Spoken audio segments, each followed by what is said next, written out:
Hi guys, after a long time, ஒரு trade recap பார்க்கலாம். Yeah before getting in to this price எப்பயுமே ERL to IRL IRL to இஆர்எல்ல தான் price deliver ஆகிட்டே இருக்கும். Like that இங்கேயும் நமக்கு ஒரு லாங் செட்டப் இருந்துச்சு கோல்டில் டியூஸ்டே, அதை பற்றி பார்க்கலாம். Yeah let's get in to day time frame.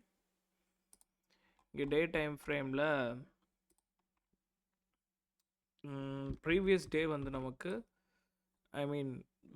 Monday வந்து நமக்கு வந்து பீரிஷாக க்ளோஸ் வச்சுருந்தான். பட் பிரேக் ஆகும்போது ஒரு ரிஜெக்ஷனோட பிரேக் பண்ணியிருந்தான். So anticipated to trade long.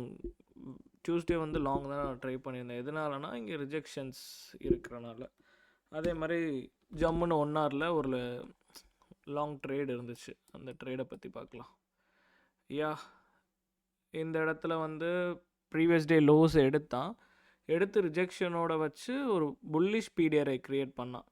So அந்த புல்லிஷ் பிடிஆரை க்ரியேட் ஆனதுனால அங்கே இருக்கிற ஆர்டர் ஃபில்லிங் ஏரியாவில் டேப் ஆகும்போது ஜம்முன்னு 1 மினிட்ல ஒரு என்ட்ரி. அதுக்கு முன்னாடி இந்த இடத்துல டிஸ்டோர்ஷன் ஃபேஸ் இருந்துச்சு, அது கிளியர் ஆயிடுச்சு. கிளியர் ஆனதுக்கப்புறம் தான் எப்போயுமே என்ட்ரி எடுக்க முடியும். நம்ம டேப் ஆகிறதுக்கு முன்னாடியே கரெக்டாக டிஎஸ் பண்ணால், இந்த இடத்துல டிஎஸ் பண்ணோன்னே இந்த சிஏஎஸ்டியில் ஜம்முன்னு ஒரு என்ட்ரி ஹியர். யா இங்கே ஒரு என்ட்ரி, ஒரு SLS nearby low and target வந்து 1 ஹவர் ஸ்விங் ஹை. அதான் நம்மளோட ஃபஸ்ட்டு ட்ரா. அதுக்கப்புறம் நம்ம ட்ரேடை பிரேக் ஈவன் கொண்டு வந்துடலாம். ட்ரேடை பிரேக் ஈவன் கொண்டு வந்ததுக்கப்புறம் இந்த இடத்துல தான் திரும்ப ரிவர்ஸ் ஆகிறதுக்குரிய சைன் கிடச்சிது. ஸோ இந்த இடத்துல மேபி எக்ஸிட் ஆகியிருக்கலாம்.